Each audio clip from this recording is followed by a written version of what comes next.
Hi, everyone, and welcome back to Overcoming the Podcast. I am your host, Taelor, founder and face of Survivors Overcoming Silence. I'm a doctor of occupational therapy, certified trauma professional, and I'm a healing human who has complex trauma, who has been doing this thing since I was about 18 years old. So do the math, 13, almost 14 years. So today, I am coming back to follow up after the latest episode. I have been in this period of reintegration in my healing journey, and I was expecting things to kind of come through and my energy to be back and just to be able to go into everything full force. But I've really had to take a lot of breaks, and things haven't really happened as easy as I expected them to. So I appreciate your patience with me, but I am here to follow up after I brought you the episode of Oops, I Dated a Predator. Yeah. A lot of you responded very strongly to that. Some people even shared that they have experienced something similar, which I am so sorry that you have also dealt with that, and that the red flags and things like that helped them. So I'm very grateful that you all were able to listen to that and that you are still sticking around after I've been on my healing hiatus. I will say, and I do not want to jinx it, I am coming back. I'm having more energy. I'm having more connection to myself. I have the vision again. I'm just slowly kind of stepping back into where I picked up and picked off. The other thing that's been happening that I've kind of been pulled away from podcasts because of it is word finding stuff with the chronic illness. I am in the middle of neuro testing right now to kind of figure out what's going on, if it's just inflammation of the brain or if there's something else going on. So thank you for being patient with me as I make some kind of word flubs here and there, but I will always correct it. So appreciate it. Okay. Anyways, so yeah, oops, I dated a predator. That was tough. As you heard in that episode, it really triggered some things in me and it set me on this whole other healing journey. And something that I really haven't talked about thus far on my own podcast is the level of what was woken up for me. So I have mentioned on other pages, like on my social media page, and also like in collaborations with some other professionals, that I have experienced CSA, and it was repressed memory that came in, and it is not something that I was expecting. And it really, really took me to the bottom of everything. The really interesting / scary thing is that after I dated this child sexual predator, I had obviously a very strong reaction in my body to finding out that news. But there was a lot of like dissociation and inability to access all of the emotions. And it kind of took a full year for things to come to fruition. And that is when I discovered repressed memories of what happened to me in my childhood, which then added to some other challenges that I was dealing with in my body. My nervous system was completely wired in survival, and my autonomic nervous system especially was just all over the place. I started showing signs of dysautonomia, and I started developing chronic illness, and that kind of led me to a journey of healing in a physical way as well, which is not something that I have really faced in the past. So I'm also going to be talking about that in another episode, but definitely wanted to touch base on some of the background because it's important for where we're going today.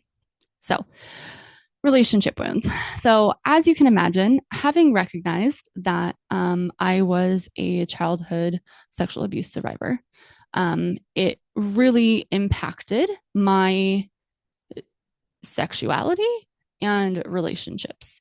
And for me, it really woke up these wounds that I have with men and relationship challenges. And if you've listened to my stuff before, you've heard me say that I was an anxious attached girly. I still have a little bit of anxious attachment that was definitely triggered throughout all of this, my attachment wounds for sure. However, I kind of got to the place where I have been healing more towards secure. And as I've been doing EMDR therapy to process some of these things, and also just kind of working to like rewire subconscious patterns, doing some work in and out of therapy, and stepping into some dating and relationship experiences that involved relational healing. Because if you remember, we've said this a few times.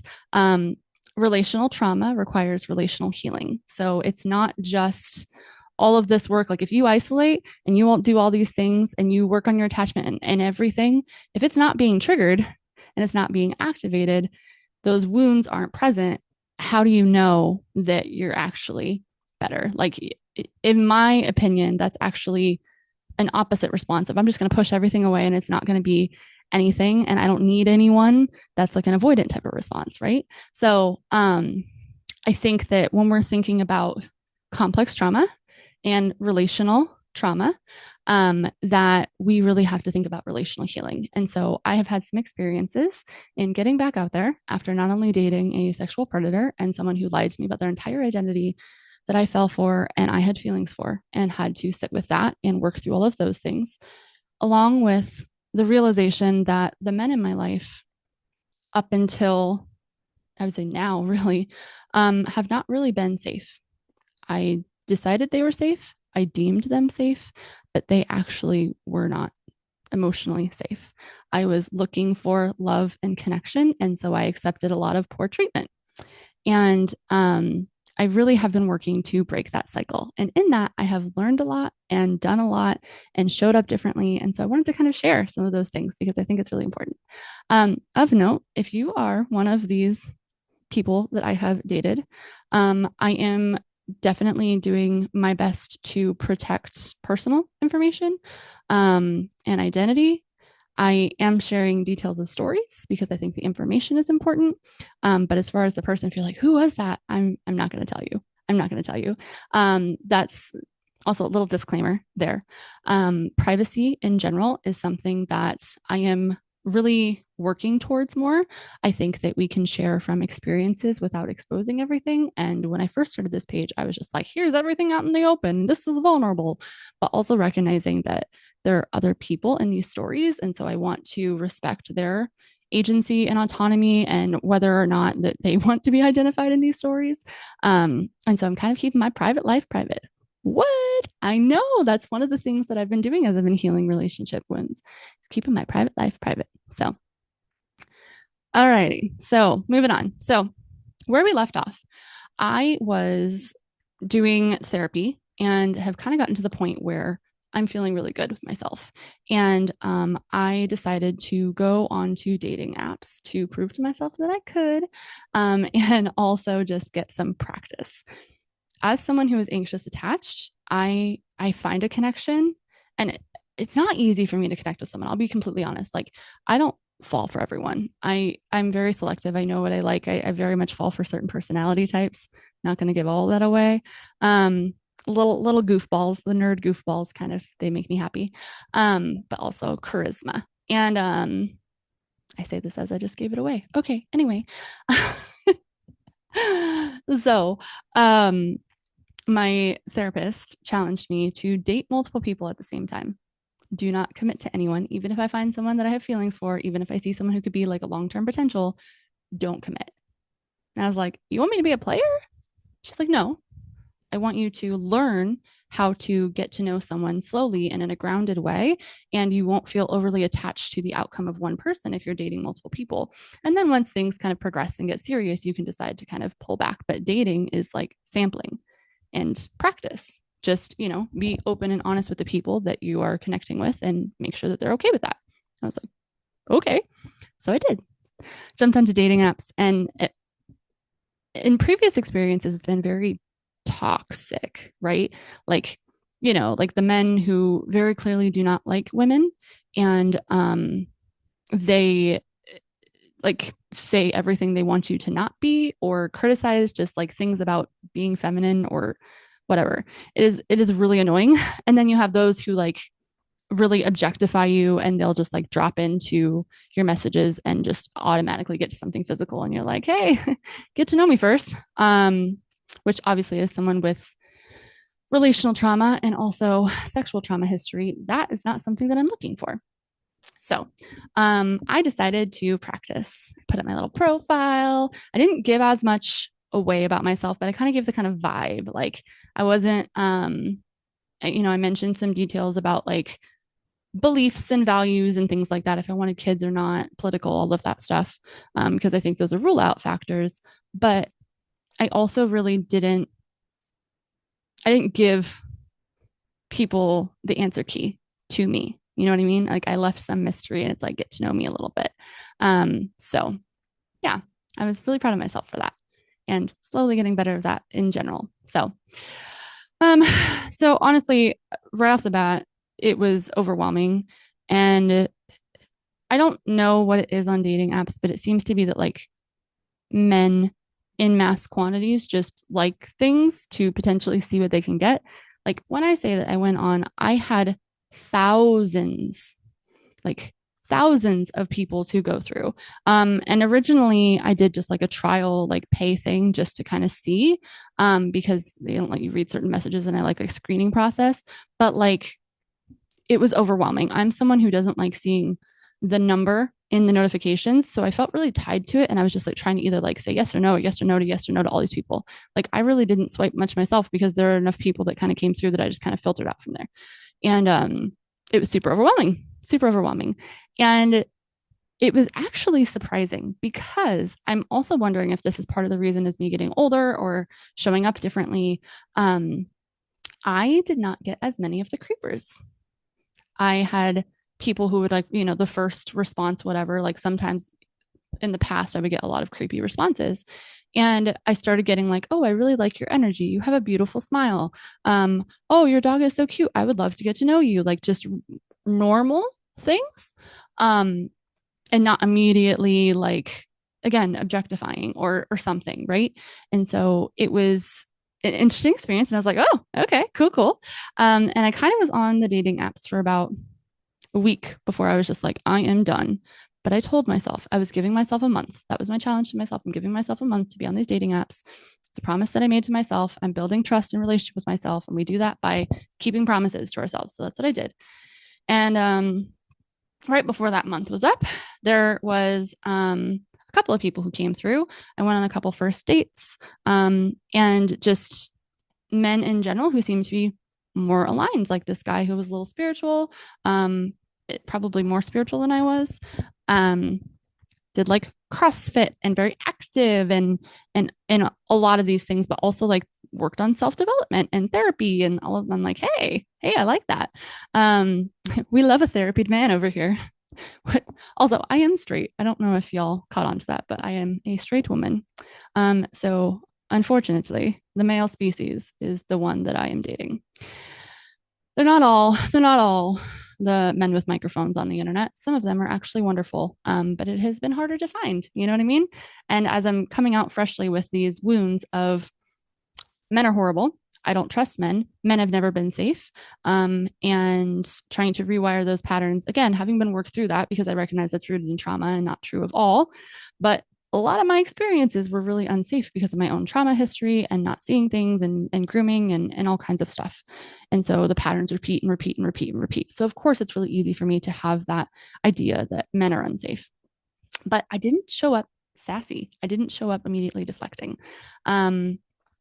Actually, there was one person who I was talking to, seemed very sweet, a little bit younger than me, just by like a year or something. And he, like, we got to the point where we were talking for a little bit and then we connected over the phone before first date because he lived a little bit further away. And by the second day of us talking, I was like, oh, this could be nice. Like, this is, he seems really sweet, and we definitely get along. He's definitely has ADHD, like he's disclosed, but a little more HDs than I have. So, that'll be an interesting couple if that works out. We're gonna need some grounding energy in there somewhere. And he started talking about, on a first date, I want to do this and we'll take you dancing and it'll be fun.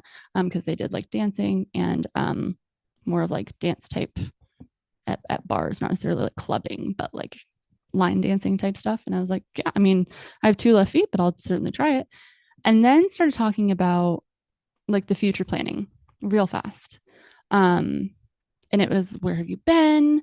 This is so cool. Like, you're everything I've been looking for, blah, blah, blah. I want you to meet my parents. When you meet my parents, this is what we'll do.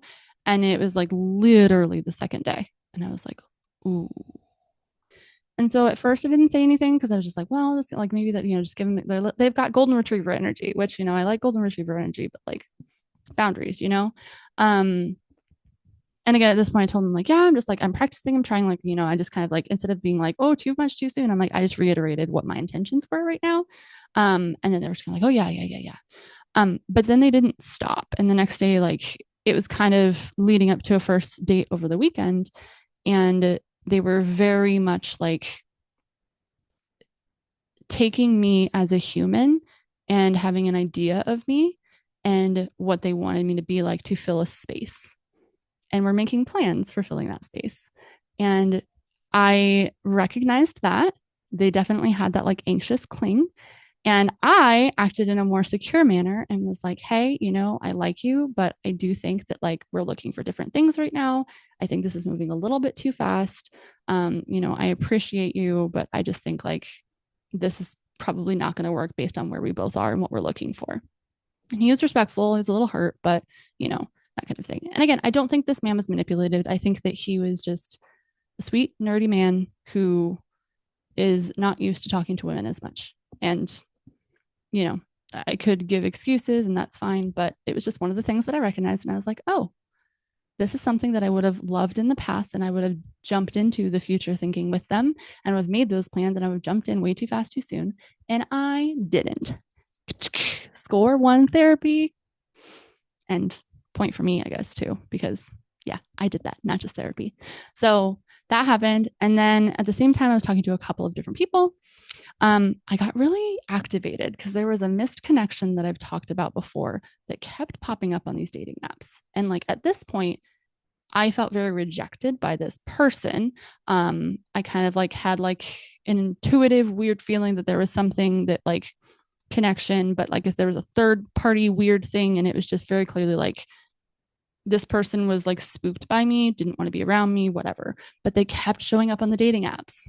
And I kept swiping left, but every single one I would go on, they would be there. And I would just be like, oh my gosh, I don't want to see this. So there was like 2 hours where I was really frustrated and I was like, why is this happening? Anyone who knows me knows I'm like a universe sign girly. I definitely am grounded in reality as well, but I am a very intuitive person. I can't ignore those things. I think sometimes things are coincidences, but I also think sometimes things are signs.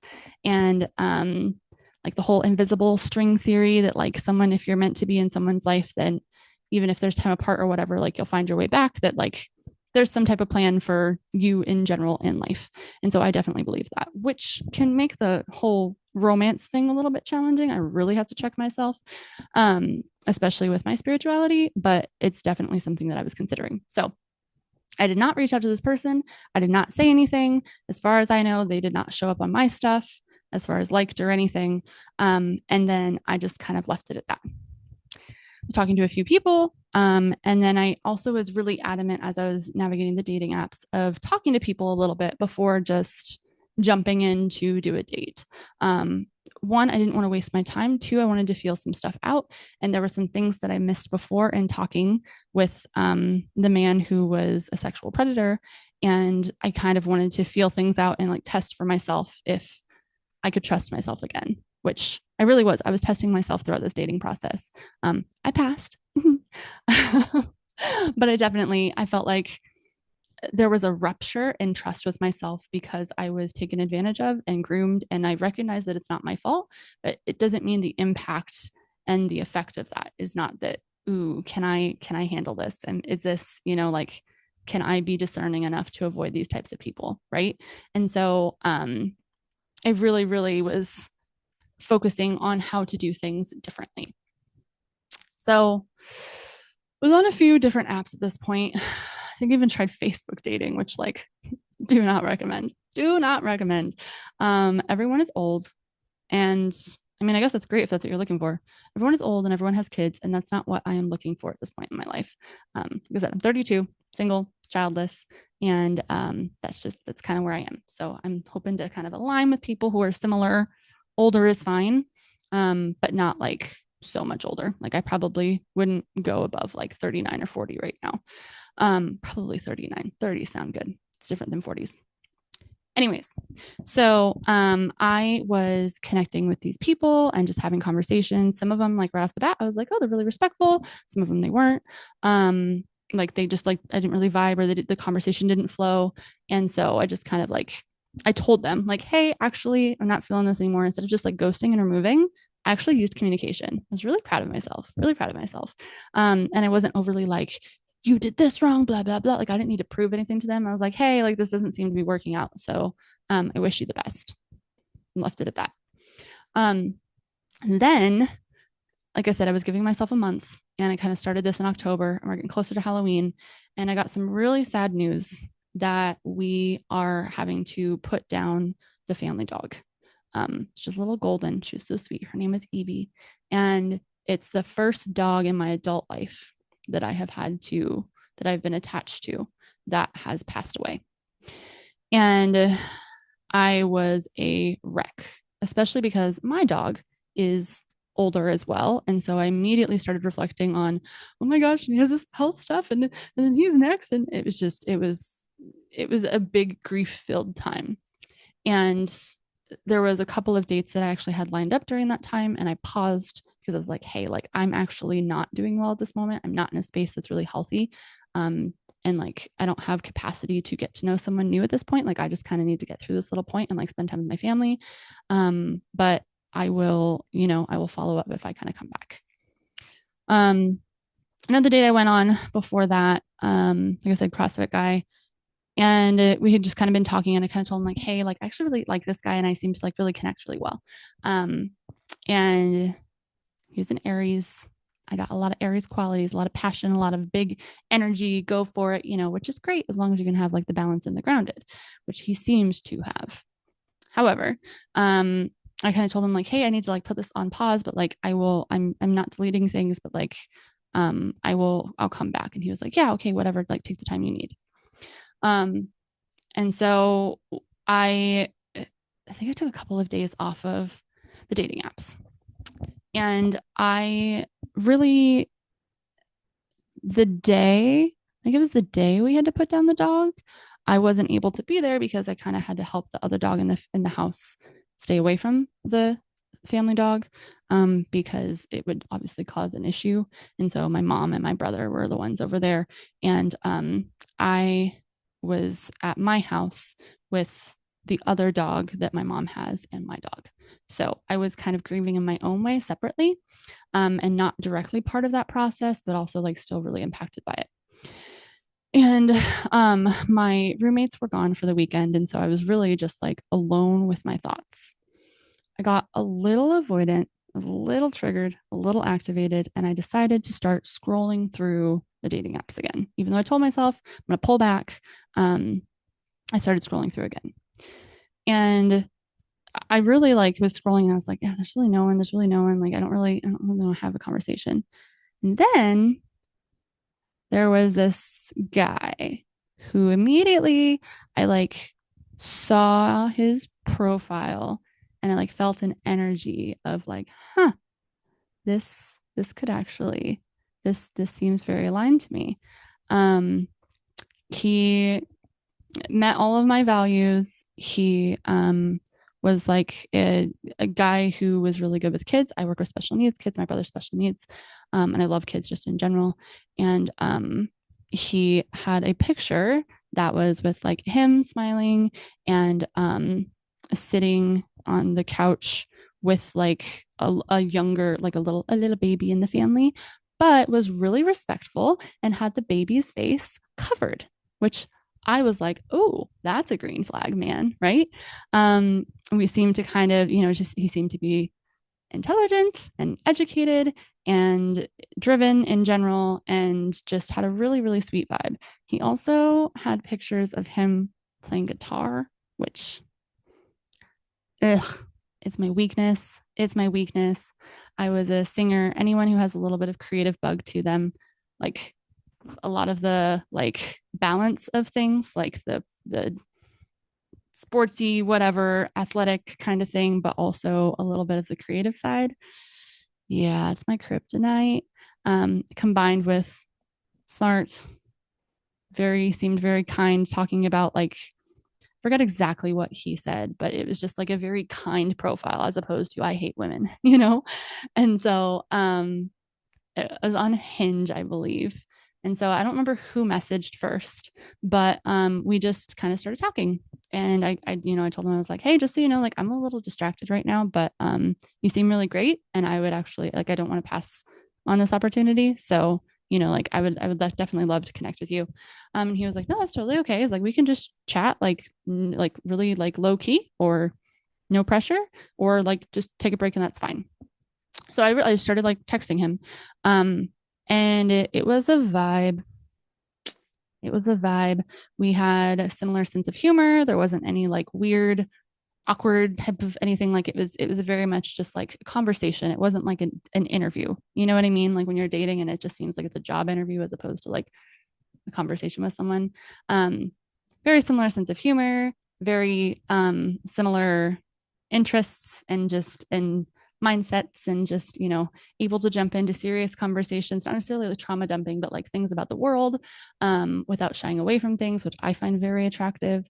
And yeah, so at this point he tells me that he actually is not from here and he is visiting.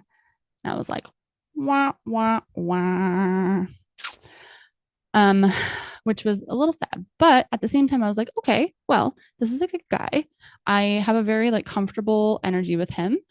He seems like he would be like a green flag, safe kind of guy. Like, I don't think there's any harm with continuing talking. And I also told him too, that I was, just casually practicing, not expecting anything, and just, like I'm getting back out there again and just seeing what happens. I'm not necessarily like agreeing to something serious. Like my intentions eventually are long term something serious, but at this stage, like that's not what I'm signing up for right away. So I was like, oh, I think it's honestly like I think we should connect. Like if you're up for it, like he brought it up and I was like, if you're up for it, like, and so he was staying with family here and family lives here. And some family lives here. And we ended up connecting. We met up in person in a neutral place first. He was pretty much the same as he was on text. Got a good vibe. And then it was like by the time we connected, it was later at night, and he ended up coming over to my place, and I had people who knew I was being safe. And again, it was my judgment call, but it was just a very much like from the moment we started talking, a recognition of like, huh, who are you? Like it almost was like I knew him already, but I didn't. Um, and it was a peak of interest. You know what I mean? There was just a big comfort there. Like it felt like just picking up where I left off with someone that is like an old friend. You know what I mean? Just like those types of conversations. And I could tell like he was making jokes. He's like, you're not going to murder me, right? And I was like, well, only if you like, I feel like you'd be the one to murder me, but no, definitely not. And so I think that he was a little reserved at first, in person, like the first day.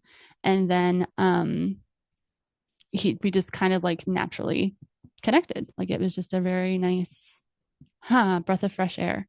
My inner child almost immediately came out, which is really interesting because at this point in time, I did not think that I would be able to be that openly connected and share my inner child with a man. And so the fact that that came out really naturally, like that was a really good sign for me. And I was like, wow, this feels great. And it was a really healing thing, just him providing this safety. And like respecting boundaries and talking about, like, hey, like, this is what I'm interested in. This is what I'm not interested in. This is what I'm comfortable with. This is what I'm not comfortable with. And he was very much, yeah, absolutely, whatever, whatever works for you. Like, he's like, I just appreciate the chance to get to know you. And we ended up, at first I thought it was gonna be platonic because like I said, he was holding back and it was just so comfortable. Like it literally just felt like a friend. And I was like, oh, like maybe this won't be a romantic connection. And then we kind of just like naturally just like we're so like walls down. Ended up cuddling and just relaxing. And then he went home and then kind of had the conversation right before that of actually like hey, I know this sounds crazy, but like, I'm still here for a few days. Do you want to hang out still? Like, I have some plans tomorrow. I have some stuff I got to do, but I also am going to have some free time. Do you want to get together? I was like, yeah. So we set up a little date, did a little something. And I was just beaming, like just happy sense of freedom, just fully myself. And like I feel like I up until this point also like him and I were messaging and we even did like video chats and stuff back and forth. So I really was making sure that like, hey, this is solid for me. Um and so I also like the more that I got to know this man, I was like, who are you? And I was a little defensive because I was like, man, seems like exactly what I would be looking for in someone. And I don't understand. And I did, I did a little card reading, a little card reading. Okay. I did. And I shared that with him, which is not something that I normally do. Okay. Cause he was like, what? He's like, I'm interested in the intuition part of things. What do you think about me? And I was like, well, I think it's good, whatever. And he was like, and I told him it was like sometimes do cards and stuff. And he was like, well, what do they say? And so I sent him a video, no makeup, just woken up, bedhead. Like I was really comfortable with this man. And again, I wasn't thinking this was going anywhere. So I was like not trying to impress him at all. And I kept pulling cards and I kept pulling cards. I kept pulling cards. And it was just like the person, the one, marriage. This is a really important thing. Hey, you think like this, you need to hold on to this. And I was just like, oh my gosh. And I like pulled different card decks and different things over and over. And it kept saying the same thing. And like I was like throwing a little bit of a tantrum with these cards. Like I was activated. I was like, this is stupid. And I literally was in a video. I was like, who do you think you are? Who do you think you are? Like, this doesn't make any sense. This does not make any sense. And he was like, well, I know. He's like, honestly, we have a good connection. Who knows? Like, maybe. And I was like, yeah, but like, I'm not doing long distance. I'm still dating. Like, I was very much like, no, I've done long distance before. I don't want to do it. I'm not wanting to find the person right now. No, like you actually seem like you could be someone serious. I don't know about this. And then again, we kept talking and he convinced me to connect. But like literally I was raw, sassy, pushing him away. And he just like took it and like he accepted it. And it was really interesting. And I think there was obviously like I found something that I could potentially really think would be real down the line. And I was trying to push it away and protect myself. And he didn't budge. So I was like, okay. And then, like I said, we kept hanging out. And then by the second day that we were together in person, there was just something that just like shifted majorly. I put my defenses down completely. And he kind of mirrored that, and his walls and protections and stuff came down as well. And so for me, it was very interesting in that he actually he started to be like vulnerable with me about like things that are a little bit deeper. Some of the things that he'd been dealing with in the past year to two that kind of I have been dealing with things in the past year to two. And while I didn't say absolutely everything, and it wasn't like a full trauma dump trauma bond, I was also honest with where I was at and why I was kind of pulling back and just taking things slow because of ruptures and trust and all of those things, which he was really, really respectful with. And I really appreciate that. And it just kind of turned into one of those nights like I ended up hanging out on like at the end of the night, hung out at his hotel room. And like when I say that we didn't do like it wasn't about a physical type of connection, it was literally just like one of those days where you just stay up and talk about anything and everything. And before you know it, it's like 4 or 5 a.m. and time flew, but stood still at the same time because you're just connecting with someone and it's such a vibe. And it's just, like definitely have that with like best friends and stuff before. And I've had that like early on with guys as well. But like, again, this is not something I was expecting and not something I thought that I'd be capable of after everything that I'd been through. And it was processing and how heavy all of this stuff was. Right. And it was just a very natural, I was fully myself.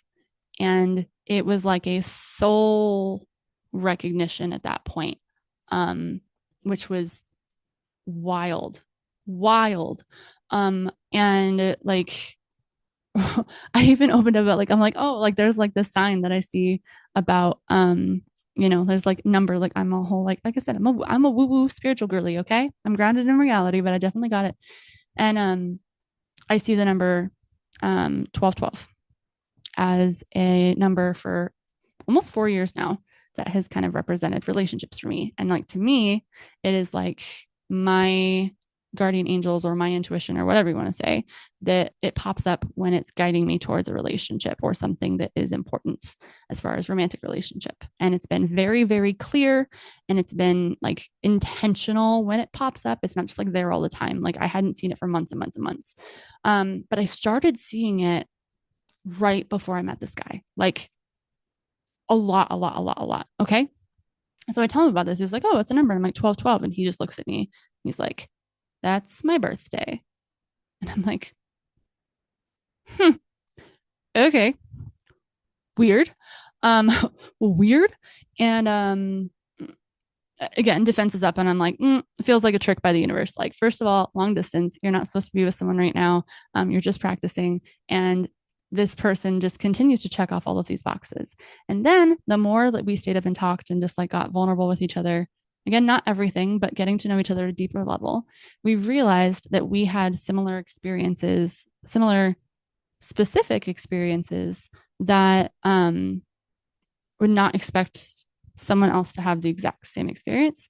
Um, and it was like, it was very mirrored. Like it just felt like they understood certain types of things that I don't think anyone else could. And it was interesting too, because both of us recognized like, hey, like we could easily sit here and trauma bond right now, but we both kind of went in and out of like boundaries and respect and actually like no. And it was very interesting. Like we were both checking ourselves along the way. There was definitely emotional intelligence from both of us. We were both leading from a grounded place, but also recognizing like, hey, this is something that is actually real. And then again, he did stuff during the day that he had to do, and then had a majority of the day left before he left. And we ended up hanging out, and I very much at this point, like I was really happy. I was really comfortable. I was like, wow, this is cool. And then at the same time recognizing that like, oh, actually, this isn't reality. I have to say goodbye to this person, because I don't want long distance, and I'm not at the point where I want to start committing to someone right now. I'm still dating, and I'm not doing any of these things. And so there were a couple of non-negotiables that I had. One of them was no vices, and they were quitting something. And I was like, yeah, I'm not going to date you. Like I can't like anyone, but that's definitely not something that I'm going to settle for. I've definitely had multiple experiences in the past where people have coped with substances, and I'm not doing that. And I don't think that his was, I mean, to be fair, I didn't really know him, but from what he had shared, I don't think that his was as severe as some of the things that I experienced in the past with that.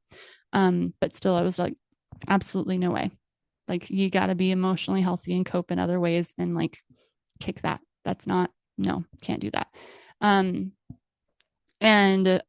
in general, this man was also sharing that there was like a lot that he'd been through this year that was unexpected, and just, like he's kind of been navigating life differently, and it's kind of woken him up just in general of what he wants and what's important in life, and all of those things from people around him. And I was very much impressed by how he carried himself. I was impressed by how self-aware he was, how communicative he was, and just his emotional intelligence in general. Like, super, super impressed. And it was a weird thing the last day that we were together. We both again said like, okay, like this is not, we're not doing this, we're not, whatever.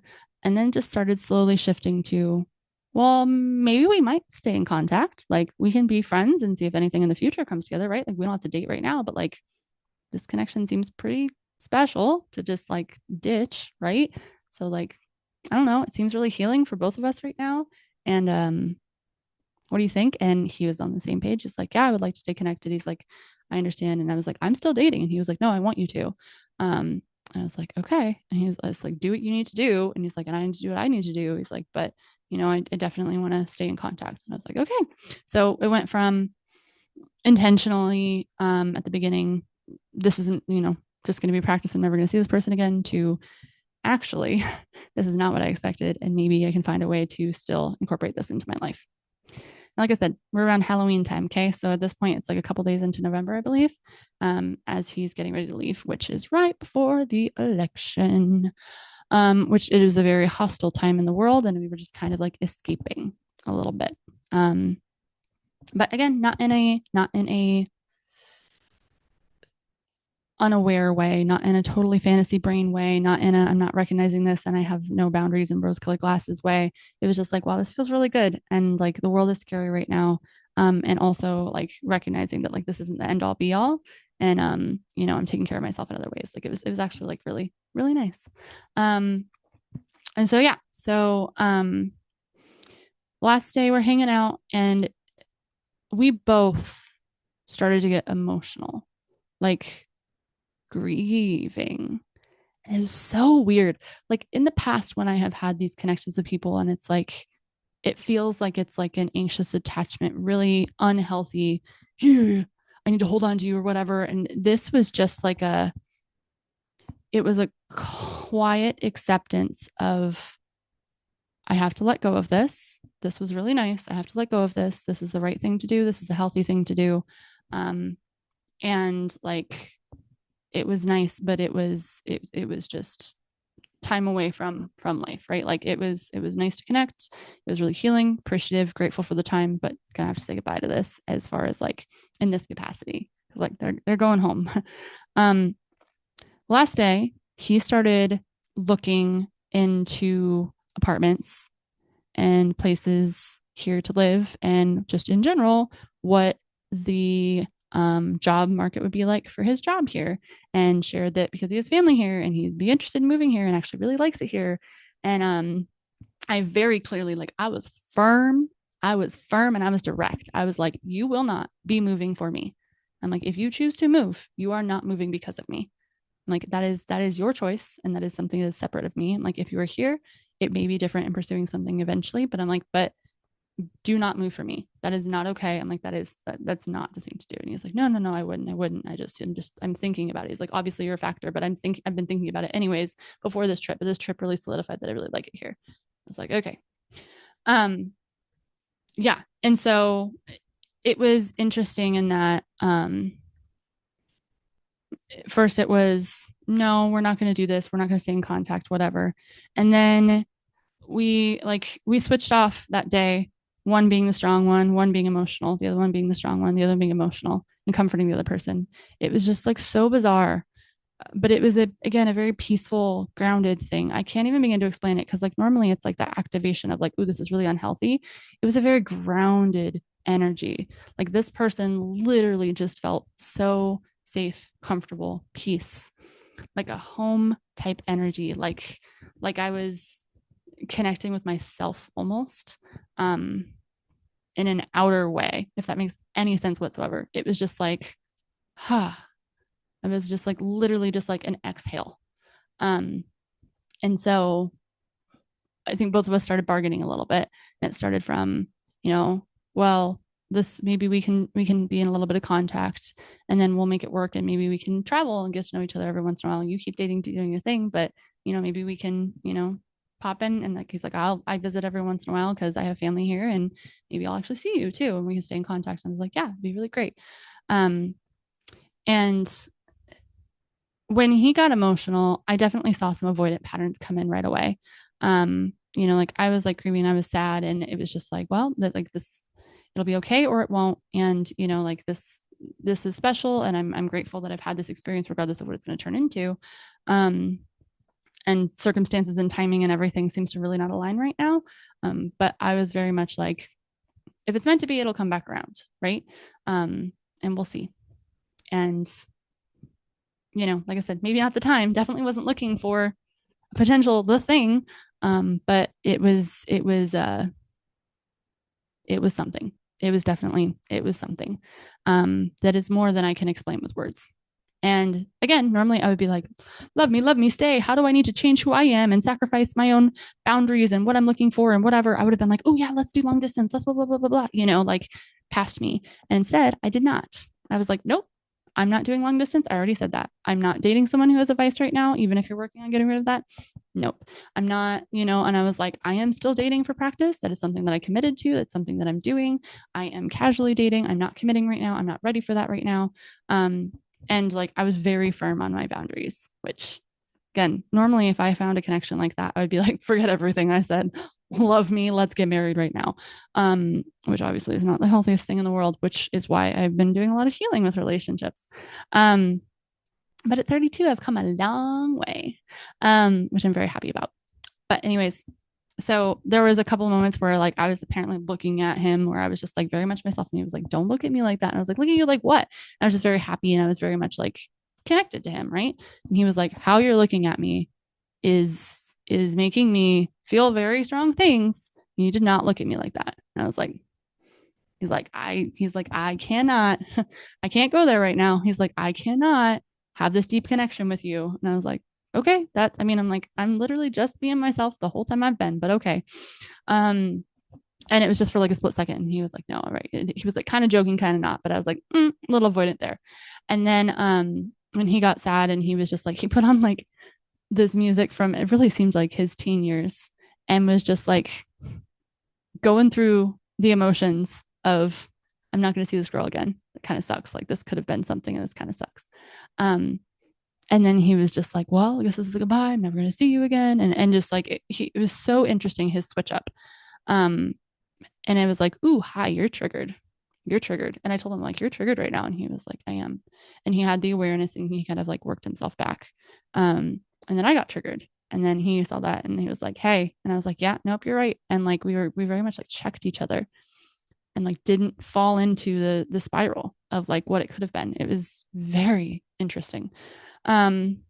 So like even that alone was relational healing, like seeing those patterns being broken in the moment, seeing myself stick to those boundaries, seeing myself be triggered and activated in that attachment, and being able to get myself back to actually, no, these are the grounded actions that I need to take. This is what's best for me. And all of this stuff, regulating, working on this stuff, not projecting onto the person in front of me, like solid, very excited about that. So yeah, like I honestly was ready as far as like attachment wise for a relationship, but life wise, I was not. And I was not going to change that because I already decided I was not. So I'm not. And so anyways, guy gets ready to leave. And it's like one of those long hugs that is just like melty. Like again, time stands still, very safe, very comfortable. And then just like this soul connection. Like it was just energy. It wasn't butterflies. It wasn't anything that was like activating in the nervous system. It was just like intuition, connection. Again, it felt like I'd known this person forever.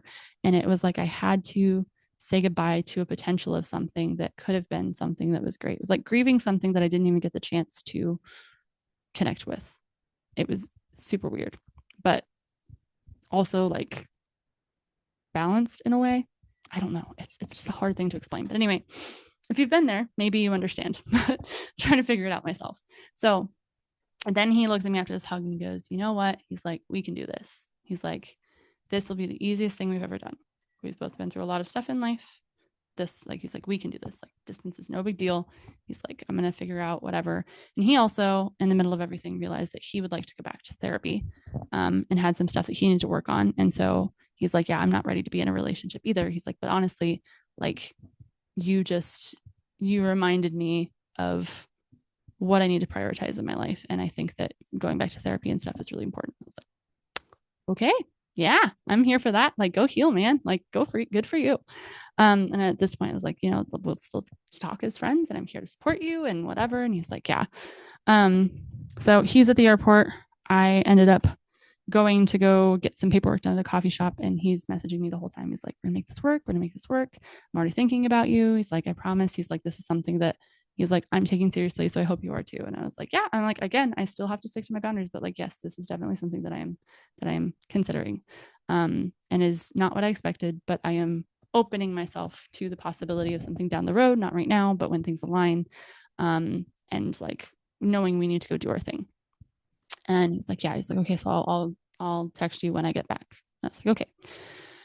So he texted me when he got home, and it was really late. And he was like, hey, sorry. And I think he actually called me and talked for a few minutes. He was with his buddy who picked him up from the airport. And then he was like, okay, I gotta go. Well, shortly after he got back, like I said, election day. The results came in, and it was very triggering for me and him as well. Like it was not the desired outcome. I'll say that.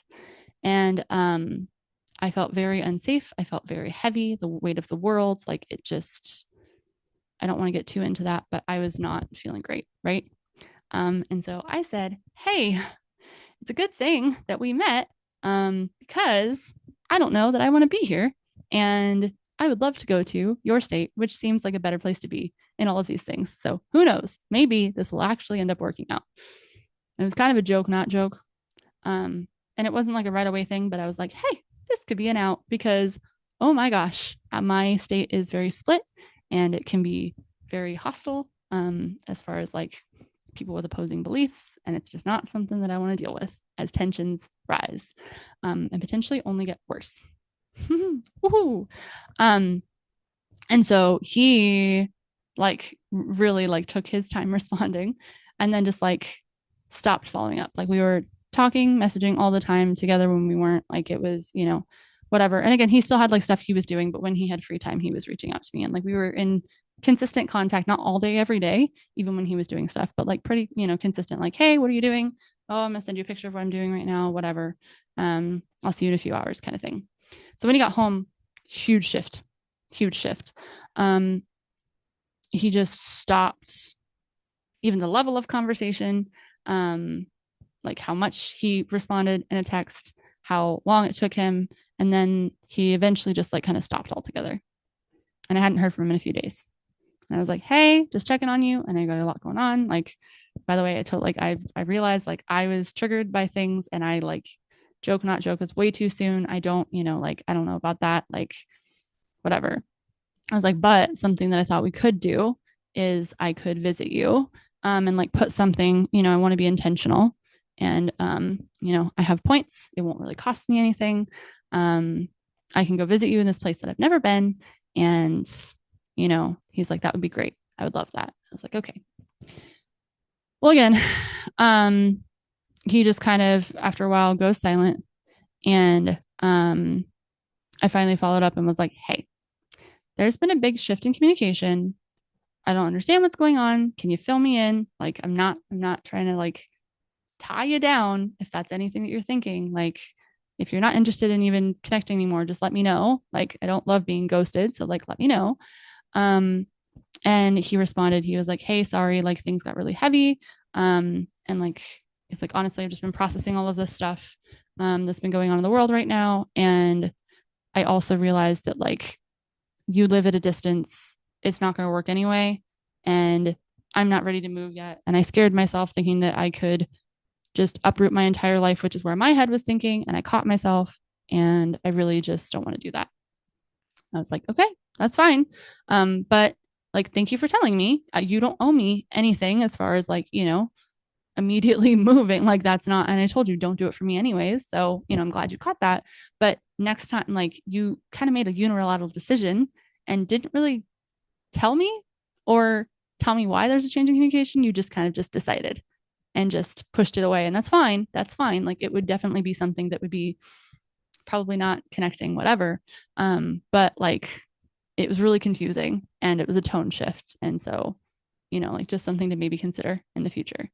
And then he was just like, I didn't mean to be confusing. And I was like, okay. And then that was that. And I didn't hear from him since. So, I mean, at this point, and again, I was still continuing I'm going to start dating. I'm still practice dating, whatever. At this point, I kind of got off the dating apps. And then there was someone naturally who kind of emerged, and like a close friend of a good friend of mine. And when I first met them, probably been like a year since I've known them. When I first met them, I definitely had like an initial attraction. I was like, oh, okay. interesting, like piqued my interest a little bit. But then I'm also like, no, I don't really want to, like, I just reconnected with this friend. Like, I don't really want to put this friendship on the line. I don't really like, I don't know, like it's worth it. And like values seem like they really don't align with this person. Like, I'm not even going to go there. Like, just be friends. Um, but then I realized that like we would all have group hangouts, whatever. And then me and this guy would talk all the time.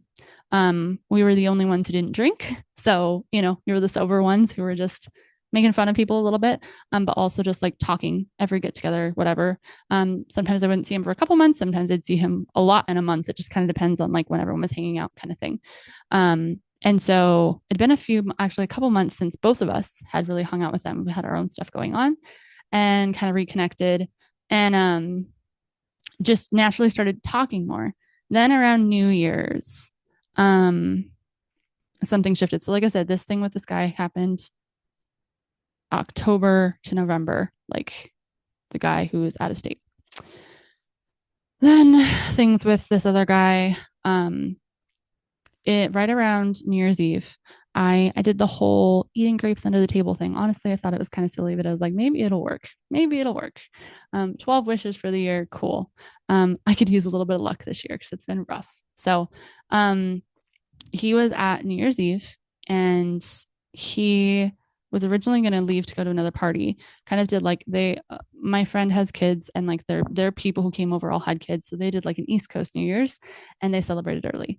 And I was planning on staying till, you know, midnight and a little bit past just after the kids all went to bed and stuff like that.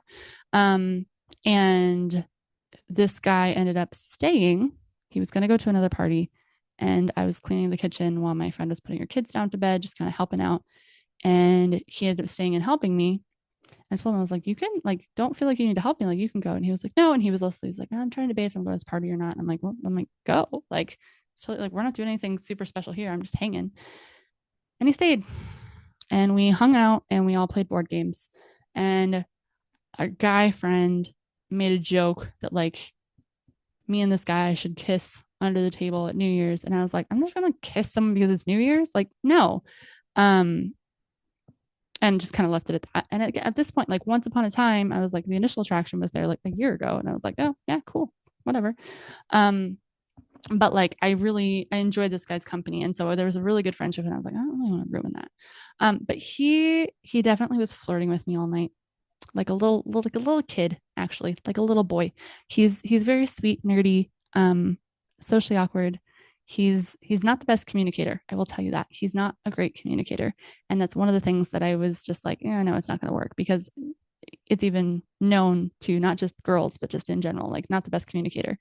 And so I was like, yeah, no, I need communication. Like that's like my number one thing that I need in a relationship. So I just don't think so. And he had different beliefs and was kind of engaging in different things. And that some of the things that I just didn't, I accepted, but it wasn't me, So I'm like, I don't know if this really has any long-term potential. On New Year's, the day after New Year's, I came back, like nothing really happened. We hung out and we played board games and it was nice and I enjoyed it. And it was, whatever. And then he started like randomly texting me, just like a random meme or thinking of you or whatever. And I was like, weird. And I told my friend and she was like, he likes you. And I was like, no. And she's like, he does. She's like, he was flirting with you the whole time. And I was like, no, he was just bored, whatever. And she's like, no. He likes you. She's like, he told me when he met you that he thought you were cute and that he had to be careful that, or warned him that you bring cute friends around. And I was like, oh no. She's like, he thinks, she's like, and he puts in a lot of effort with you. And I'm like, okay. All right. So I just kind of put that on the back burner and I was like, well, that doesn't matter. Again, it won't work. It's not like, it's just not something that's going to work. So, we ended up again, hanging out around like a couple weeks later, hanging out. And actually, so the night after New Year's, the New Year's Day, I woke up really sad. And I had this feeling, I was like, you know what? I'm really tired of dating to just date. I really would like the long-term partner at this point. Like I'm kind of tired of kissing frogs. I feel like from some point from November to January, I'm like, okay, I'm ready. Like I've done my practicing, whatever. And I'm like, if a person I meet, I'm ready to start pursuing something. even, I mean, going slow and still, like getting to know someone and doing that, but I'm like, I would be willing to consider long-term potential at this point and staying in contact with someone. And I was just like, I wrote like in my notes app, I was just like, I want the actual person. I want like not the, the things. There's like the one thing that doesn't line. I was like, I want the person that I'm gonna spend the rest of my life with at this point. I'm like 32, like, or I was not yet 32, I was 31, turning 32. And I'm like, I just, it's like all my friends are married and have kids and all that stuff. And it's easy to compare. And I wasn't like fully stuck on it, but I was just like, it would be nice. And I got a taste of it, of what could be with this person who was long distance. And, we just connected for a little bit. Like, and that was just an encounter. Like, how amazing could something like that be if it was just like you could build something in person and have that type of connection with that person? Because really, to me, the long distance person showed me what is possible, right? It necessarily, circumstances and everything, it's hard to believe that it wasn't necessarily the person. But like just in general, that what could be possible, and the feeling of safety and the feeling of connection and the feeling of the emotional intelligence and the checking each other and like all of these things and being triggered, but still kind of working through it. And it was just interesting. And I was like, that's like that. And then building a long-term potential with someone, I think would be pretty solid. Like, I want someone at my level. I want someone who's done the work. I want someone who's, like, this is what I'm ready for. So that was my intention. I was like, that's when I like, I'm not necessarily actively looking, but when I find the person, and if someone shows up in my life or whatever, I'll be open to it. And I'm hanging out with this dude, the friend of a friend, at a group thing a couple days later or a couple weeks later. And the entire time, literally the whole entire time we were talking, until like the very end. And then it was just like, they were all sitting by the fire, all hanging out in the hot tub. And it was just like, whatever. And, there was a moment where, again, sober ones needed to drive someone home. And the person was like, why don't you take Taylor with you? It's like, okay. So I went with him. And then on the way back in to see everyone, like, just small talk conversation, whatever. After we dropped off the person, he looks at me and he goes, hey, what are you doing tomorrow? And I was like, totally caught me off guard. It was like, I don't know. He was like, okay, well, I kind of have like, this regular thing that I do with people. If you want to stop by, would love to have you. And I was just like, oh, okay, I think I can. Yeah, yeah. He's like, okay, I'll send you details. And I was like, okay. So I end up going, and it's like all of his close friends that I don't know. It's like the different friend group, right? And it's very, very different. And he was very, very sweet. Like, they were having like conversations, and he was actually like giving me context. He was like, oh, like this, and this is so and so, and this is what we're talking about here, and this is what this means. And I was like, oh, okay. Like, it was like connecting with a small group of friends, but like instead of feeling like you're on the outside of all these inside jokes, like he was bringing me into it, which was like really intentionally. And I was like, oh, that's really sweet. So that happened. And then there was a couple of times where like, and again, like, it was at this point, it wasn't like, hi, I'm interested in you. It was just like, hey, you want to hang out? And I was like, okay, sure. Like, I don't know how to read this, but okay. And then he invited me over to, I was like texting him or whatever. And I was just like, I don't know what I'm doing right now. He goes, well, do you want to come over and work jigsaw puzzles? And I was like, that's only everything that I love. Yeah. It's like, okay. So came over and worked a jigsaw puzzle. And he was very much like, no moves were made. We were just two people working a jigsaw puzzle. I was like, all right. And then like slowly he started messaging me more and was like, hey, do you want to do this? Do you want to do this? And like slowly started opening up more. And it was clear after a bit of hanging out that we liked each other. And then we kind of established that like, okay, so we definitely are intentional. We're dating, but taking time to see if this could be serious. Because I told him very clearly, I was like, these are the things that I'm looking for, and this is what pulled me away from this at the first point. And that's why I didn't jump in. And so like, we need to have these harder conversations and these things to really see if these like long term could align. I think we get along really well. Like personality wise, interest wise, like we vibe really well. We connect. We just do. We're both quirky and awkward a little bit, and just like but it's like the right kind of quirky. He's very, very sweet, but he also again struggles with communication and struggles a lot with feelings. And so he definitely struggled with communication. And when I wasn't with him, it was like I didn't exist. And that's just kind of how everyone is. And he would just like every once in a while, like send me like a sentence or something. Or it was like an intentional, like, hey, do you want to do this thing? It was very like action oriented. It wasn't just like, hey, come to check on you, whatever. It was very much like, hey, you want to go do something? Hey, what this? And it was just like, not unless we were together, there wasn't a lot of conversation. But that's just how he is with everyone. So I was like, okay, usually when you're getting to know someone, it's a little bit different. And I usually like a little bit more communication than that, but okay. At this point we talked about like past relationship type stuff and like what kind of things like we're working on in relationships, and kind of a general history of like, hey, this is, I've been in a serious relationship with this and whatever. Again, not like all the nitty gritty trauma, hard things, whatever. But just a general overview of like, hey, yeah, this is kind of where I'm at. This is what I'm looking for. This is what I realized I don't want, that kind of stuff. And so again, very just natural. When we were together in person, it was another one of those very much fully myself, very much walls down. He's a very guarded person, very introverted, and just again like he's super goofy and sweet and just like inner child all the way out when he was with me, but it definitely realized that like it was hard for him to kind of be that everywhere. And so long story short, there was a great connection, and there were some things that I saw that come out that were definitely more avoidant in nature. I don't deal with avoidant. And so I pointed it out, and there were some times definitely where I was activated, like, oh my gosh, he's not texting me, he's whatever. And sometimes it was before like he never actually really directly admitted that he liked me. He just like, I would say something, he'd be like, well, yeah. And I'm like, what? Okay, but what, you didn't really communicate this, like what are we doing? Like it took a while before we were like, okay, we're dating. And so but before that time period, it was hard for me because he just kind of just like, okay, we're hanging out now, I'm not gonna talk to you for a week. And I was like, okay, that's fine. And then pop back in about, hey, what are you doing? And I'm like, okay. I was really just trying to like follow his lead. He's very spontaneous, very spontaneous.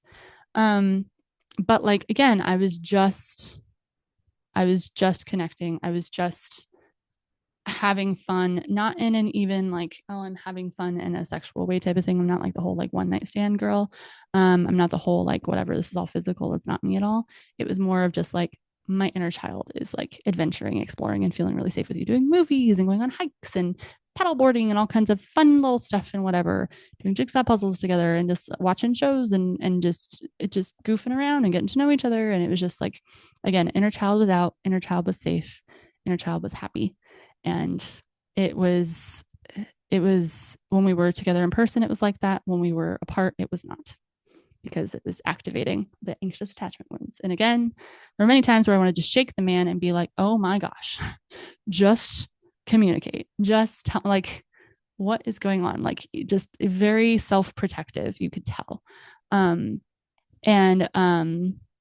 eventually I kind of communicated something like, hey, this thing is hurtful. And like if I can't be fully myself and I can't be all of me and not happy, perfect, everything all the time, and you're not comfortable with just emotions in general, then I don't know, like, what are we doing here? And then he kind of didn't talk for a couple days, and then he randomly called me a couple days. Literally, I went to Target, left my phone on accident, came back and had a missed call from him. And I'm like, really? The one time I leave my phone? And he said, sorry. And then the conversation ended up to him coming to the realization that he probably would benefit from therapy. And it's not something he's ever done before. And asked me how to go about that. And so I explained that to him. And then he came to the realization that he probably can't be pursuing something romantic during this time. And he was like, so why don't we just pause? I was like, okay, like I'm proud of you. Like I get that. Like I'm happy to be here for you and like, talk because I enjoyed talking to you and just whatever. And he was like, yeah, I probably won't reach out much. And I was like, okay, like I get whatever you need. And I haven't really heard from him much since. Like he would send me like a couple of things or memes every once in a while, but I haven't really heard from him. And I have no idea what's going on with him. But it was very much like there's a real connection here. This is a possibility. There's some stuff that's activating. There's some stuff that I'm not responding in the same way anymore. And I'm not going to step into that pattern. And so I didn't step into that pattern. And instead of getting what I asked for, is that the person to come through who's ready and like the person that, I'm going to be with, I'm instead getting these people who are coming towards me when I'm not really looking for it, who there's a really good connection. There's a potential there. Trying to see if some things, different factors will align or not. Feeling it out. And then after a short amount of time, enough to get to know each other, pretty solid, but before things get serious, they recognize they need to heal more, and they do. And then we disconnect and I send them on their way. Like, bye. It's like, okay. I'm very proud of both of these men actually for making that connection. And I think men's mental health and just especially for men, getting help can be really stigmatized. And so I think that it's, really, really great that both of these men are doing that. Right. And also selfishly, I'm like, world, can I just have something that can stay?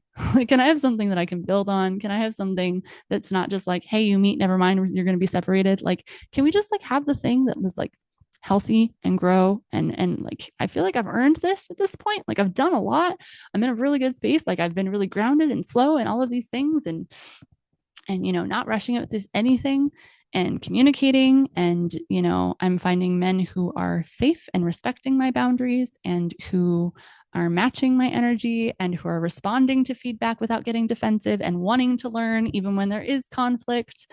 Like even if it's small like not totally shutting down, being willing and open to new experiences. Like this is great, but it's not sticking around. Again, wah wah. So there were a couple of things that I realized during the whole Kay takes on dating process, is that I really am in alignment more with who I am, and therefore I'm attracting and just like naturally connecting with, and the same type of people are interested in me that are having those same types of values and who are looking for in general like things that are more serious and that kind of thing down the road, and not really the players and not really like just the dysfunctional or manipulative or anything like that. Like the men that I've come across had some stuff that they were working on, yeah, but it's not like it was a deal breaker that like they were a horrible person and how dare they. Like it wasn't like, oh, you're a bad person, you're doing this on purpose. It was like they're human just like I am human and get triggered just like I get triggered and have awareness just like I have awareness and want to work through it just like I do. We just are not together. So it's like good, but also a little sad, But at this point, there was kind of looping back around. So and like I said, so the man who he's from Chicago actually. So Chicago boy. He, like I said, him and I hadn't really reached out and like hadn't talked. And then around Christmas, I had this feeling that like something was important that was going to happen, that was going to like really impact my life in some way. And I needed to pay attention. And then I got an email saying that I was accepted as a speaker to the International ACEs conference that just happened to be in Chicago. I've never been to Chicago. I don't have any connections to Chicago. When I was in Boston in grad school, there were people from Chicago that said it's a lot like Boston and they really like it a little bit more. But other than that, I didn't really know much. And it was interesting because again, I wasn't talking to this person and he just stopped talking to me. And so I told him, I was like, hey, weird. send a message like, so I know that distance is a thing and that's a huge factor, and that obviously like you're dealing with stuff, and you decided to go back into healing, which like good for you. I'm gonna be in Chicago this spring. I just got accepted to a conference, so I'm gonna be there. So if there's at any point you want to reconnect, let me know. It's kind of weird. They didn't respond. I was like, okay. And then right before, like, and that was for like 4 months beforehand. That was right before the thing with the friend of a friend started too. And then I was like, all right, well, letting this go. Like, whatever. He does not want to talk to me. Then I was like, let me try one more time. It was one of those, and the reason is, again, it wasn't like a toxic, unhealthy, blah, blah, blah, blah. And I wasn't necessarily chasing. It was more of just like, hi, I'm just checking in, letting you know this is happening. And so I was like, hey, next month, this is where I'll be. And he didn't respond. And then I went to the conference and I was like in Chicago, and I was like, well, I am zero expecting, like, haven't heard from him, haven't seen anything, probably won't hear from him, whatever. Conference is over. I get to the place that I'm staying after the conference, and I sat there and I had this overwhelming feeling of like, it's okay to tell him that you're here and reach out. And I was like, okay. So in my mind, I'm like, okay, am I going to sit and do this? And I sat with myself and I like meditated, and I was like, yeah, it seems like right in my body. It seems like this is what I want to do. And I'm like, okay. So I was very kindly and like, I guess firmly like, hey, I know you haven't responded. So, like if you don't want to hear from me again, please let me know. And that's fine. I'm like, but after I will not contact you. I'm just letting you know that I am currently in Chicago. And if you would like to get together, just chat or whatever, no pressure, like zero expectations or anything, just touch base because I think that, you're a pretty cool human. Then let me know, because I'm here and I'm not usually here. So if you're interested, let me know. And if not, I will take that as a sign of, that we can stay disconnected and that you're not interested at all. And that's fine. And I wish you the best. Not expecting to hear from him, but I was just like, well, I need to do that for me. And my decision-making process before that was like, okay, so if whether or not he responds is closure for me. If he doesn't respond, then I'm like totally like set on like moving on, whatever. But also if he does respond and we do connect, then there'll be some of closure there, right? And I was not in an activated state. I was in a very grounded, safe place in my nervous system and making decisions from my sense of self. Whereas if I came in an energy that was just like, oh, what are you doing? What are you doing? Like, I need to cling on to this real fast, and I need to try and bargain, and I need to try to whatever. No, it was just very much like, hey, I'm here. No pressure. Like, if you want to connect, I'm just letting you know, and then I won't bother you again. But I figured since I'm here, I should reach out. And within 5 minutes, this man responds. I was stunned. I was stunned. Okay. Because when we connected in person, we had a very solid connection. Like it was one of those just like, wow, this could actually be something. Right. And then he got home, things happened in his life, disconnected, and he just decided unilaterally it's not going to work and we're going to stop talking.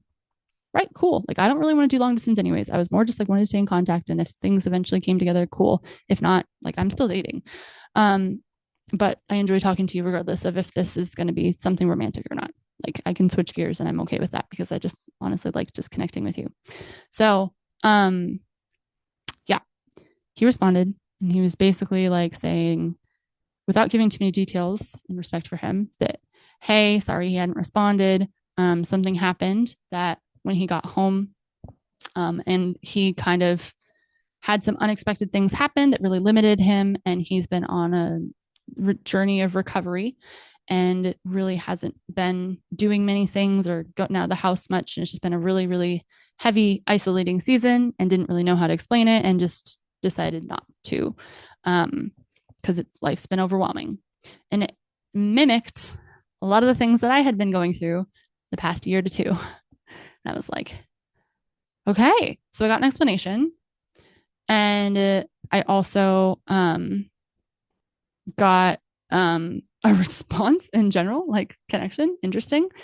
And then I just, I was like, oh, I'm sorry about that. Like, I totally understand all of that. If you, are interested in something low key, even like coffee or something, or I can come to you, or you just hang out and chat, like whatever.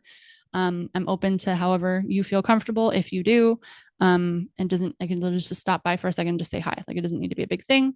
I just think, you're a cool person. And I think we did have a connection that seems pretty special just in general, like human to human.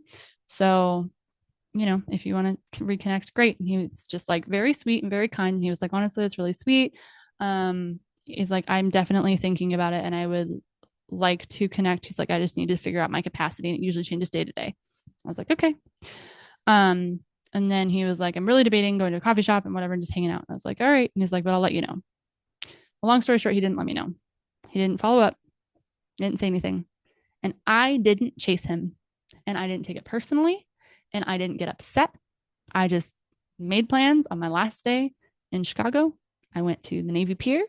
I sat and I looked at the lake that looks like an ocean.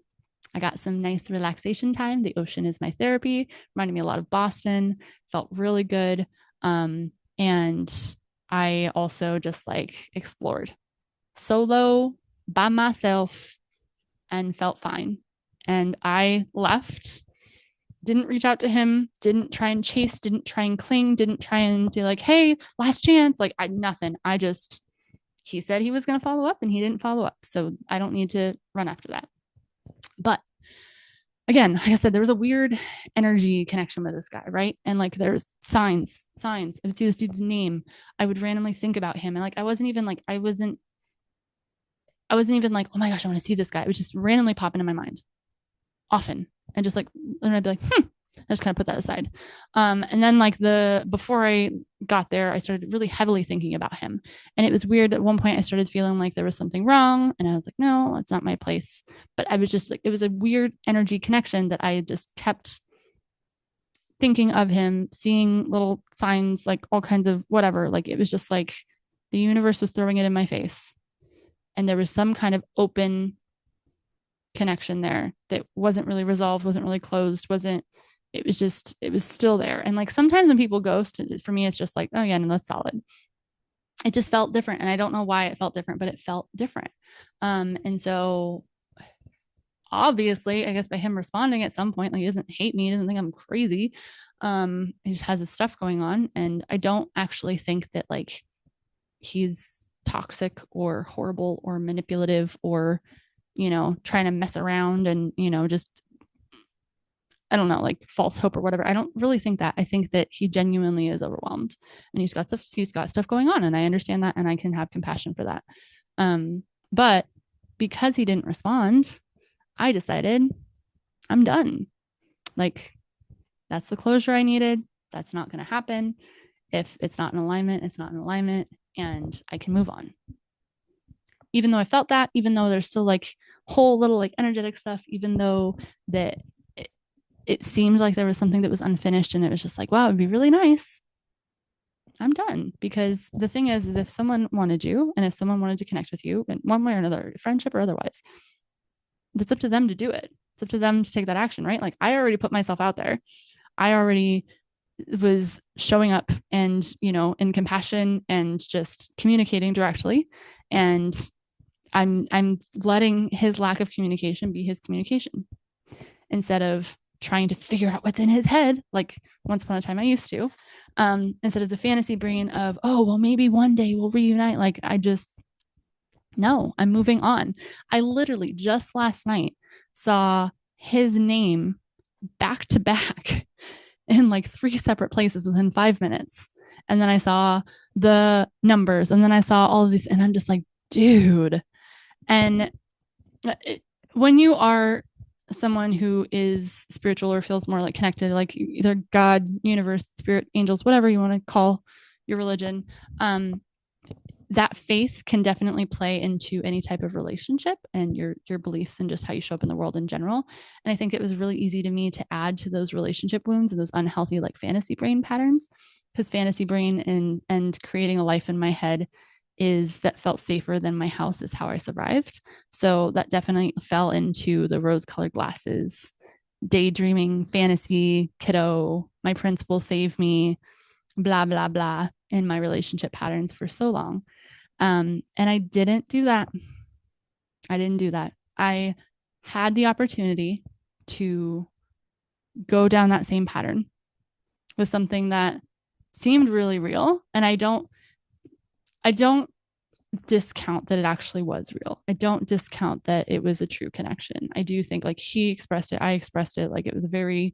It was a thing, but just because that connection was there doesn't mean it's the end thing. You know what I mean? Doesn't mean that has to be the final long-term thing. Maybe that was just an important connection to have for some reason. And it opened me up, I know personally, to the idea of something again, of safety again, of recognizing that that is possible, of actually wanting the serious, real thing with aligned values and seeing the triggers and the imperfections of a human and not needing someone to be perfect because no one is, and allowing them to be messy, but also having accountability and awareness and working through it. And me having little triggers and noticing and working through it and not falling into that completely unhealthy pattern. Like that information for me was very healing and very solid. And regardless, I mean, I say regardless if anything ever happens, it's over. Like it's not there. I can't see anything happen. Even if the dude reached out to me right now, even if he was like, Taylor, I'm so sorry. I made a mistake. Please forgive me. Blah, blah, blah. I'm actually traveling and I want to see you. Blah, blah, blah. I don't know what I would do. I'd probably talk to him because honestly, I enjoy talking to him, but I don't think that I would go there. I think it would take a lot for me to do that. And I'm also not like closing out the possibility of anything coming back around. I very much believe in like whatever happens for a reason, but I'm open to things if things happen, I think, in general, if things are aligned and it's the right thing for whatever it is. But I'm not waiting for someone or the thing or, whatever. Like if it doesn't align, I'm moving on. I'm moving on. I'm living my life. Like if I'm sitting there with something open, lingering on the hook, I'm not going to be able to move forward in my life in the way that I deserve. Even if, let's say that was the perfect thing and that's actually supposed to come back around later and that's going to be the person I marry. And again, hypothetical, I'm not saying this in general, but just even if that was the case, if I was just hanging on to it and clinging and oh my gosh, whatever, then it probably wouldn't happen in the same way that I believe it's supposed to.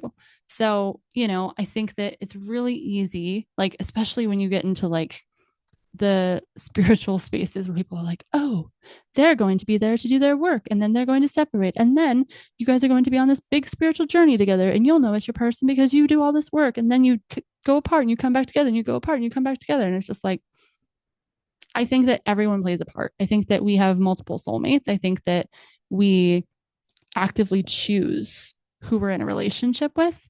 And that's a really healthy mindset for me to be in because it used to be like, you are my one true love and the only person I'll ever be with, blah, blah, blah, mwah, mwah, mwah.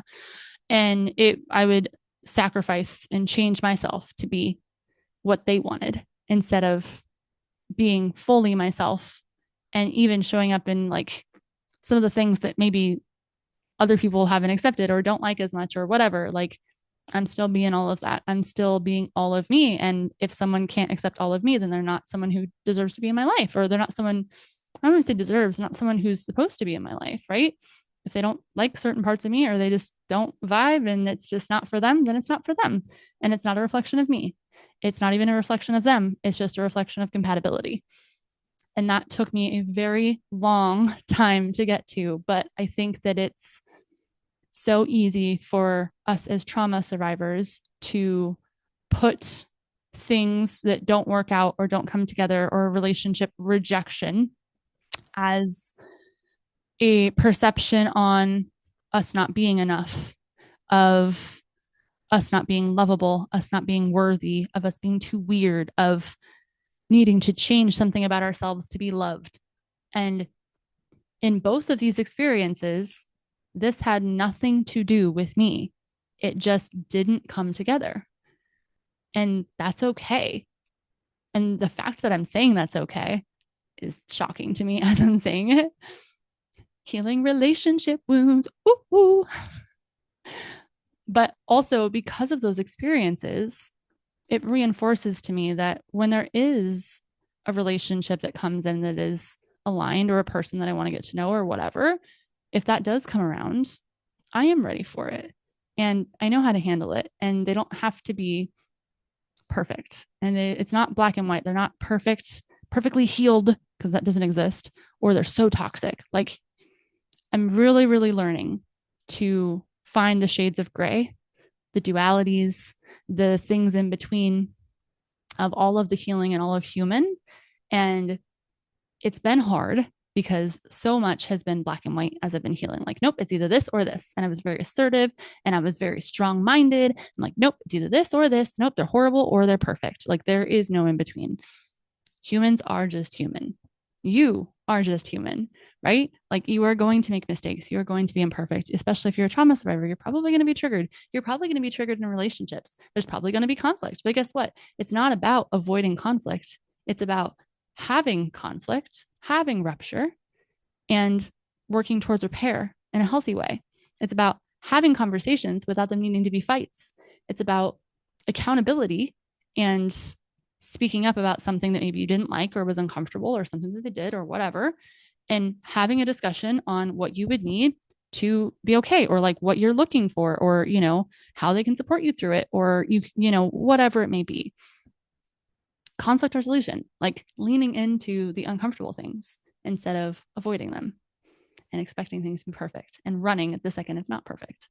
So I'm very fortunate to have had those relationship experiences. Even, like I said, it wasn't serious relationship. Like, we weren't pursuing anything. Like, I wouldn't have called either one of those men my boyfriend.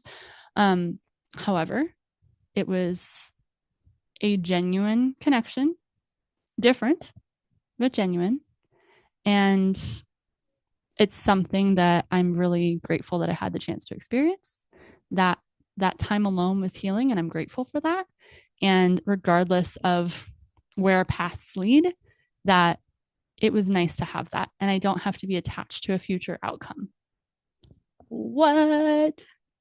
Not future thinking, not changing who I am, not chasing, not taking it as anything against me, just accepting it for what it was, being grateful for the time that I had and the experiences that I had that was healthy and safe and human and messy, but not toxic, and just taking that and running with it and having that in my pocket of, okay, that's the experience that I had, and that's okay. And I, at this point, am not actively looking for anything. I've been single for just about 3 years. The last person that I seriously dated was the sexual predator. It was, but I have since dated since. I just haven't found the thing, and that's okay. I think I'm ready for it. Maybe I wasn't before, but I do think I am. And the way that I'm moving in an intentional way is changing the outcome that I'm getting out of dating in general, and changing my mindset. I used to dread dating and just like, can I just skip to the good part? Can we just skip to the relationship where we already know each other and it's comfortable and it's safe and it's wonderful? And just realizing that there's so much beauty in getting to know someone and just spending time with someone that feels safe, and just recognizing qualities of people that you enjoy, and getting to know people who are different, or getting to know people who are similar, and just kind of seeing what fits. And one thing I realized, especially between these two people, is like, these two are both great guys. And I think that at any point, if values aligned in things, and if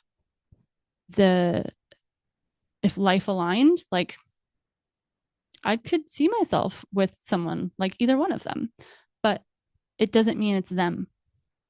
It doesn't mean it has to be aligned for them. It's just that the way that I'm dating is different. And it's really cool. It's really cool. So I'm really, really proud of myself for that. And I just wanted to share some of that experience, because some of y'all have been there since Tay takes on dating and all of the toxic stuff and all of the heavy stuff. And it's really cool to see the shift. It's really cool to see the healing in action. And from going around, even with friends, like male friends, in my past, who were safe until they weren't, or, you know, like expected something out of me or wanted something out of me or whatever.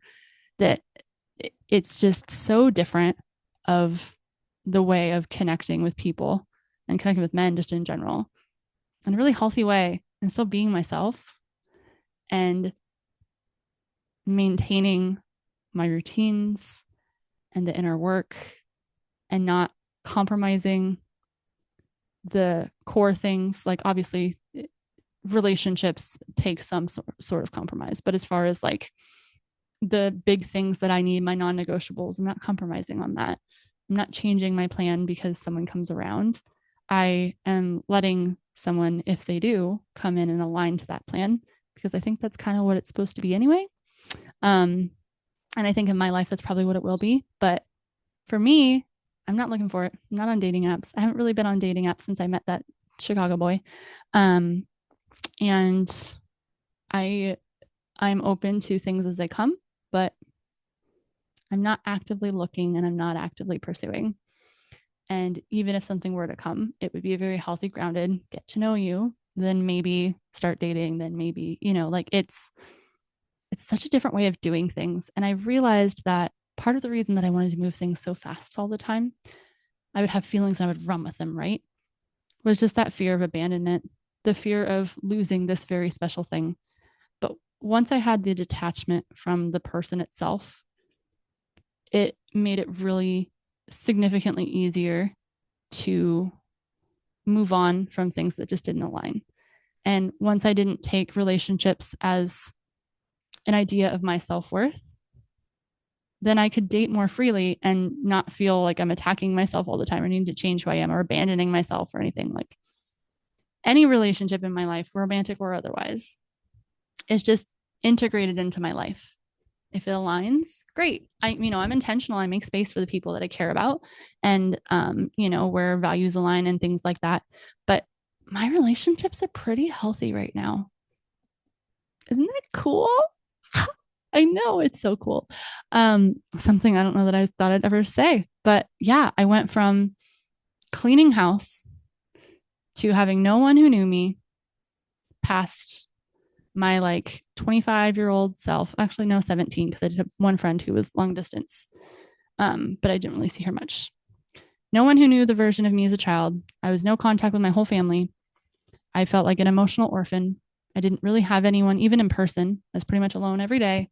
To 3 years later, rebuilding my life, slowly only making space for those that add to my life.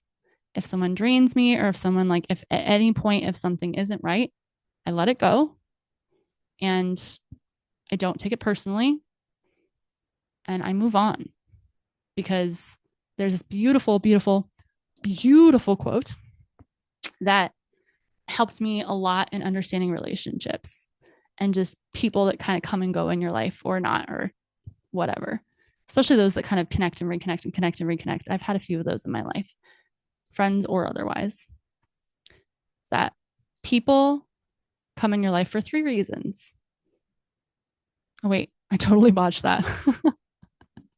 People can come into your life for a reason, teach you something, a season, be around for certain times, or a lifetime.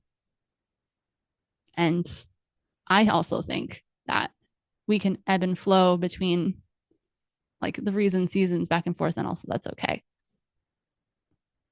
If you don't have attachment to an outcome or a specific person, or putting so much faith in order for my future to be this, it has to be this person, it's unfair to put that much of your happiness or your future on someone else. Your future is on you. And the people who are in your life and align, great. Like, if it adds to it and it ends up being something that works out and it's wonderful, awesome. But putting pressure of like the idea of someone, or expecting someone else to make your life better or make it happy, I found happiness by myself. And as the habitually single friend who, it can be uncomfortable sometimes. Like, I'll have my moments where I'm like, it would be nice. But those it would be nice moments don't cause me to act or react and make choices that aren't in alignment. It doesn't really have me jumping on dating apps, which honestly I know that's not the thing for me. I don't really enjoy them. I'm much more an in-person. I would much rather things naturally unfold, run into someone on the street, old school, connect with people, and then things randomly develop. You never know. But I think that it's important to just honor the process of being by yourself and finding the positives in that as well. I think there are a lot of us survivors of complex trauma who are single. We're like, oh no, this person would fix it, or you hate it, or you're just like either that or you're totally pushing things away. And I think that it's important to kind of have a balance. Like you don't have to push someone away, but you don't have to be actively looking. You can just be, you can prioritize yourself. They always say it comes when you're not looking for it. And, the two people that I connected with, I was not expecting that level of connection. And I found it, but I didn't have to stick around to find it. But it was important in some way or another. And I appreciate them. And I appreciate that. And I appreciate the experiences. But I'm still going to do me. I'm still going to focus on everything. I'm really, really motivated for coming back to SOS now. And side note, jumping back, presenting and in person, jumped up on the stage on the first day and did a little speech, which was awesome. And it was improvised because I wasn't planning it, but it happened and it was exciting. And then the educational presentations that I've been doing, I've been doing things mainly online, and I'm really motivated to just figure out how to start networking and doing things in person. So to anyone who's listening, I'm back. I'm doing collaborations again. I paused for a while because of my health and everything else going on in my healing journey. And I am really, really reconnecting. And I love connecting with other creators. I love talking to like-minded people, having these conversations about healing and growth and overcoming and just life and its messiness and being human and all of that stuff. I just love it. I love it. And so I am putting myself back out there again, that I am opening up coaching and willing to be consulting again and just guest speaking and public speaking, like in person, like conferences, whatever, like hit me up. I am open to it. I'm also, if y'all want to send some good vibes for me in the next couple of months, my roommates are actually moving out of the country. And so I have to figure out where I'm going. I rent, complex trauma survivor. My savings got depleted during chronic illness. What up? So I rent. And so I am going to have to find another place to live. And I'm open. I could stay if I'm at the point again in my life. I'm not actively searching for it. I'm not forcing it. But if an opportunity comes that takes me out of my hometown, takes me out of Arizona and takes me somewhere else where there's opportunity and there's stability and financial stability to have security in order for me to live in another place, I would consider it. So I'm kind of open. I'm wide open, universe. Put me where you need me. I feel very much reconnected to my passion and purpose again. I feel very reinvigorated and stepping back into myself just in general. And in part thanks to those men, I think it kind of sparked that for me, but also I continued to do that work for myself after I disconnected with them. And so I'm really, really feeling good. I'm feeling good. And I have a lot of stories to tell from the last couple of years, a lot of lessons and a lot of things that I started off healing out loud as things were happening and sharing along the way. And I was unable to do that in this period of healing between my chronic illness and the repressed memories and going from the tippy top of what I felt like I was at the tippy top of the healing pyramid, shut back down to the beginning, and really having to look at everything again, my connection with myself and my inner child and all of those things. Like I'm known for being like that self-love, like, we love myself, trust myself, know myself, I've got myself. And I was really, really having a hard time with that. And I had that awareness to recognize that I was not in a safe place and I couldn't really have feedback on the things that I was experiencing as I was actively healing and processing. So I didn't bring y'all into it. And instead, I took a healing hiatus and the social media algorithm got mad at me. So if you're wondering where I am on social media, I have been posting. So if you haven't found me, go find me and maybe start interacting so you see me again. Because Instagram especially is punishing me for being gone for pretty much a year. But all will work out. I know that what is meant for me will find me, and I'm in a really healthy place just in general. And seeing patterns being broken and just in awe of how far I've actually come because of how hard this last year to 2 years has been. It's very, very, like, it was dark. It was dark. I was in some really shadow heavy stuff. But just like in all things, there is duality. And after the shadow, there's also the light side of things. And I'm stepping back into the light more so. There are always shadows that are kind of there, and I have to work through them as they come up. But I'm sticking in the light, and I kind of love it. I kind of love it. So, anyways, I'm going to wrap this up and hopefully going to start doing episodes more regularly as I'm feeling better. And yeah, I hope you stay tuned. And Mother's Day is next week. So maybe I will actually share the story of generational trauma and reconciliation after no contact, because I have now been reconnected with my mom and that side of the family in a very healthy way. And that has grown, and our relationship has changed in a really good way. And it's been a year and a half. Yeah, it's been almost exactly a year and a half. Wow. It's going well. So I would love to share those kind of insights and the things that I have learned about generational trauma, and that I have had ideas. I just haven't had the capacity to say it the way I wanted to. And so I'm waiting till I have that, because I think it's going to be a really, really important message. A lot of y'all found me when I was very angry and bringing the awareness of being the cycle breaker black sheep and how dare they, and this is horrible, and we have to be empowered and take care of us and protect our peace. And I believe that still. And also, I learned a lot about compassion and generational trauma and how it impacts all roles, not just the cycle breaker and not just the scapegoat. And we can still have accountability and know what we accept into our lives and have boundaries and all of that without having such aggression towards those other roles. I'm still a big believer of no contact. I am no contact with my biological father, my primary abuser. Since I was in my early 20s, it will never change. Even if they show up here and I just, whatever, they can't get the hint. It will never change. I will not reconnect with them, even on their deathbed. I will not. I will be throwing a party when they die, and it will be my freedom and my peace. And if you don't understand, it sounds messed up, but if you do understand and you have a monster like that, it is the moment that I have been waiting for my entire life. And I hope it comes soon. So I would just like some freedom and some relief and some safety, some safety in the world, that the monster isn't always lurking at any point, can try and show up. Anyway, okay, I'm rambling.